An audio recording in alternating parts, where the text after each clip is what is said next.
Hi everybody, and welcome back to another Look Back review. Today we're looking at a game that, if given enough time, I'm sure will be playable on a shoe. Skyrim. Now we're going to be looking at the remastered PS4 port to see why people still talk about a game that came out all the way back in 2011.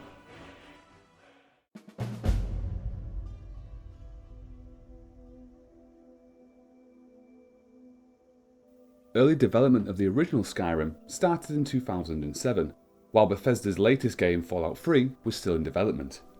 Once the game Fallout 3 released on the 28th of October 2008, full development on Skyrim started, and a few key design goals were established for the over 100-person team to work towards.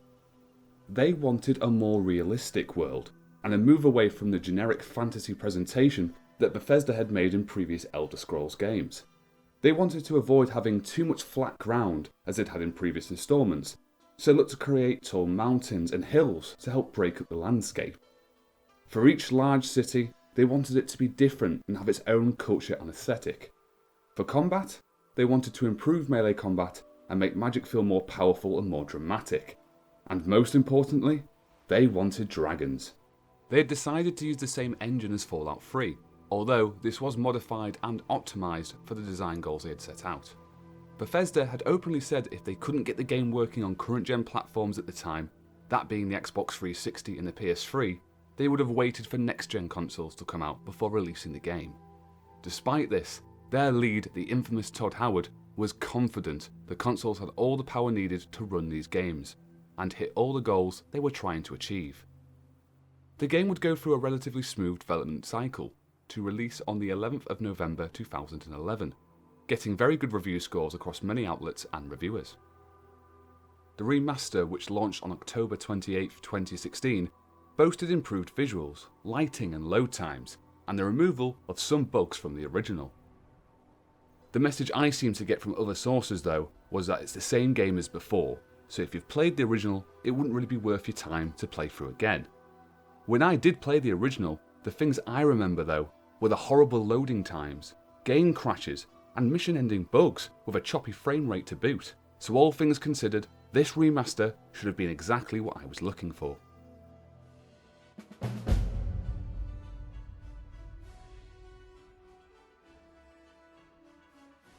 The game takes place in Skyrim, a cold and hostile region, full of dangerous wildlife, snowy mountains, and dark and creepy caverns.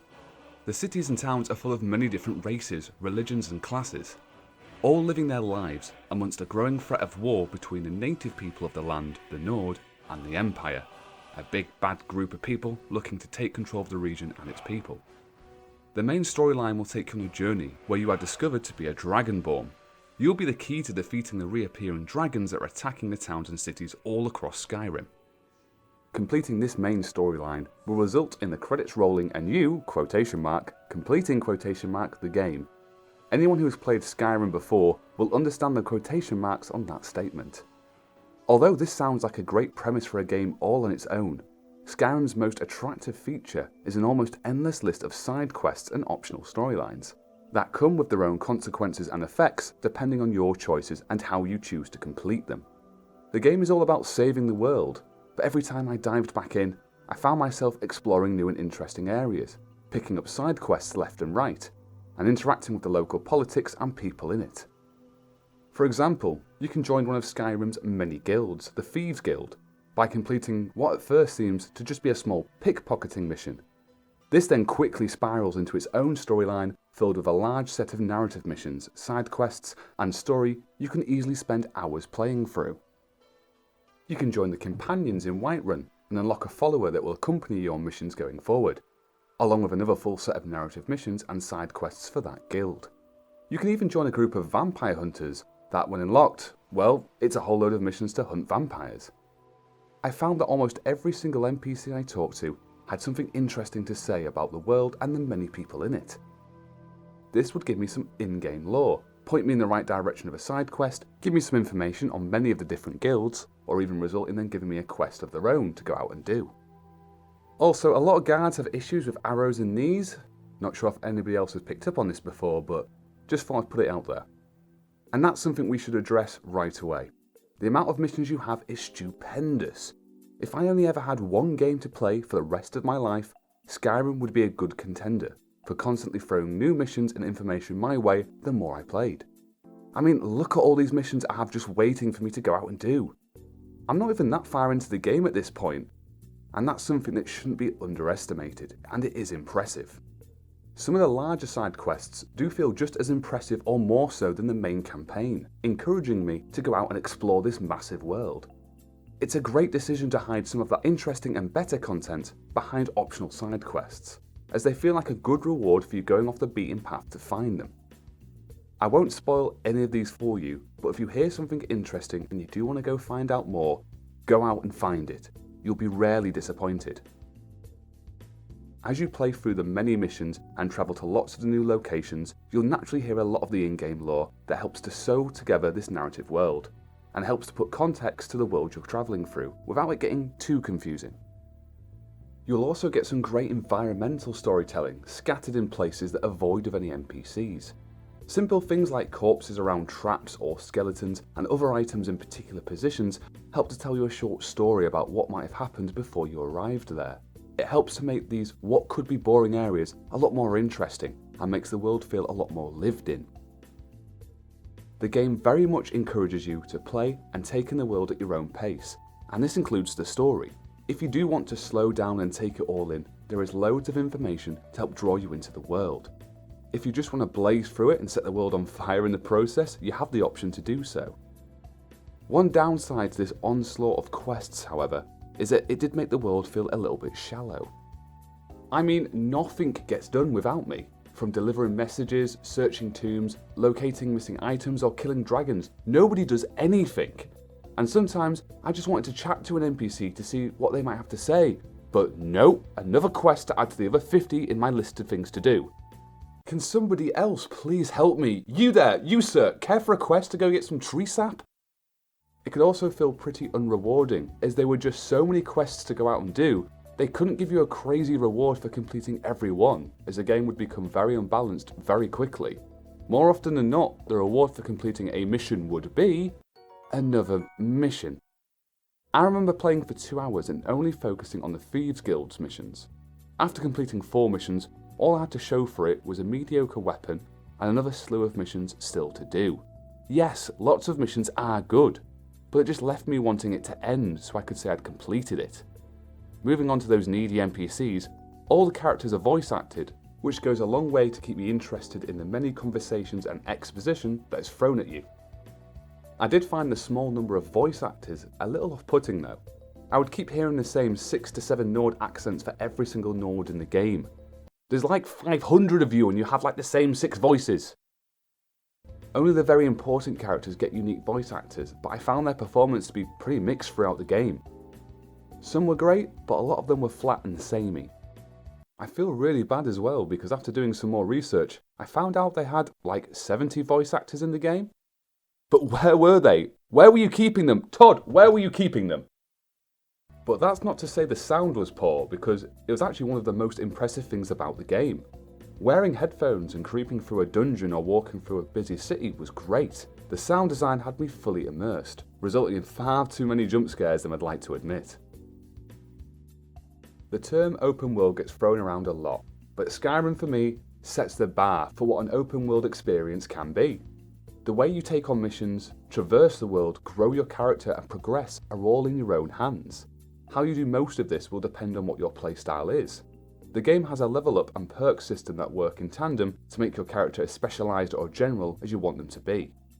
The game does this by levelling up the skills you use more, which in turn helps your character level up and gain perk points.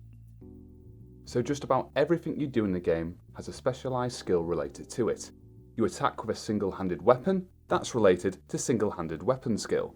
You sneak around some enemies, that's related to sneaking. You cast a fireball, that's related to destructive magic, and so on. This means that every weapon swing, every spell you cast, and every time you sell an item to a shopkeeper in the game, it's keeping track and rewarding you appropriately. With more level ups in a specialised subject, you gain the ability to unlock more powerful perks in that skill tree. This might be that all single weapons become 20% more powerful, or your destructive magic spells cost half as much mana to cast. The caveat for this is you can't unlock these perks right away. Your character has their own level, and you'll need to get 1 perk point per level up to spend across any of the perks you have access to. I loved this mechanic and felt the more I played, the more rewarding this became. To start with, you don't have access to any amazing weapons or skills, so just getting to play around with lots of options until you find what you like doing is great. When I started to then focus more on one-handed weapons and conjuration, those skills increased, giving me access to the better perks. So when my character level ups came up, I had the chance to upgrade something I was really using and was relevant to my character. It also allows you to say spend 5 hours just using a one-handed weapon, but if you do want to change your mind and decide you want to become a badass mage, you can. You will need to do a little more grinding to level up those weaker skills, but at least you have the option. In my playthrough, I wore heavy armour and had skills in sneaking that makes my armour make less noise while sneaking around. I start combat by conjuring an ally to fight for me, switch to dual wielding single-handed weapons with a healing spell in the back just in case I need it during combat. This amount of freedom was amazing. I knew that if I wanted to switch things up, I could. I understood that it may take a while to build up those skills, but it wouldn't be impossible. The missions follow this design as well, giving you a vague objective like kill a bandit or find an item, and then it's up to you how you tackle that mission. You might want to learn illusion magic to become invisible, sneak by everybody, and kill your target in one hit. You might want to go in with lightning spells and raise the dead of your enemies to kill everybody in sight to get the job done. I love they leave the choice and the details down to the player, and they'll live with the consequences. As I said before, the game's always tracking what you do and it will react to your playstyle. It can be as small as a guard calling you a dirty thief in passing, to making new and powerful allies or enemies. So with all those options and variables available, it's amazing that this game has no major glitches, right? Yes, glitches even in the remaster are still here. Small glitches with the environment or collision don't do anything to harm the game. You also do see some interesting loading going on in front of you, where the foliage will start to load in just ahead of you, but you can see the outline where it starts to fade out. But unfortunately, we do get some mission breaking bugs as well. So I really wanted to join the companions.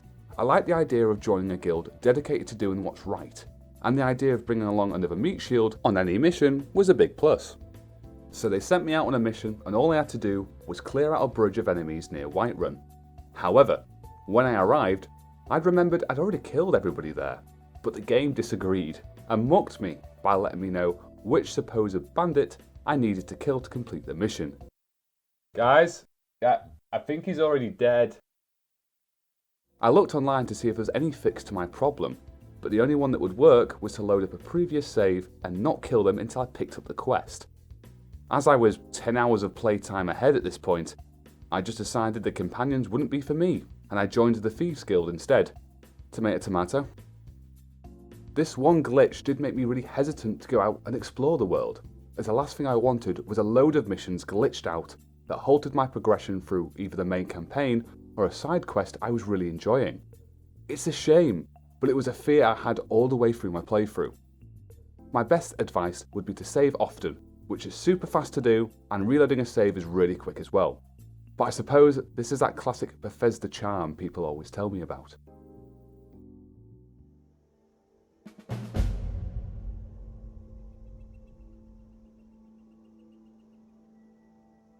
After pouring about 50 hours into the game, I came to a bit of a strange conclusion. I liked it, but I don't think it's a game I'll dive back into anytime soon. The landscape just looked very 2010s. A lot of dull greys, browns, and greens do give it a realistic feel, but they become a very boring and glum world to walk through for hours at a time. On a different note, the sound was brilliant. I don't have anything else to say for it but praise. The combat, although in depth, didn't feel as deliberate as I wanted it to. It sometimes felt like I was just flailing around hoping to hit the opponent as they charged right at me. That's not to take away from the game's brilliant combat mechanics and the physics. Things like setting the floor on fire or casting conjuration to have allies do the killing for me was awesome. Not to push home a stereotype for English people here, but the way the combat was executed, it just wasn't my cup of tea. I spent far too much time in my inventory, throwing away heavy items just so I didn't walk around at 2 miles an hour. I did love the number of missions you had, They had in-game consequences, and the game allowed you to make a lot of these decisions yourself. However, I felt like I was going to have an anxiety attack whenever I looked through my mission log. There's just so many of you. It just simply felt like I was never making any progress. All in all, it just wasn't for me. While I can recognise all these facts about how good the game is, and on paper, this should be my game of the decade, but it just didn't gel with me. Because of this, if you do like the sound of the game, I can honestly recommend you do go out and buy it if it's on sale. While this game wasn't for me, I think most players who like the sound of what it has to offer will love the massive adventure, world, lore and secrets Skyrim has to offer.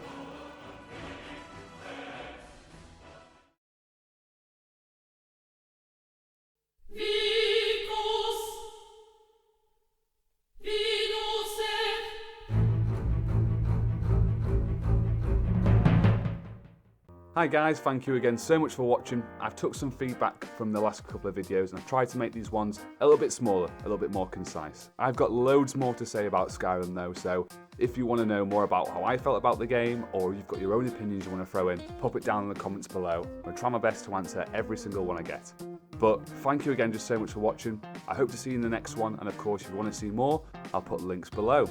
Have a good one guys, I'll see you next time.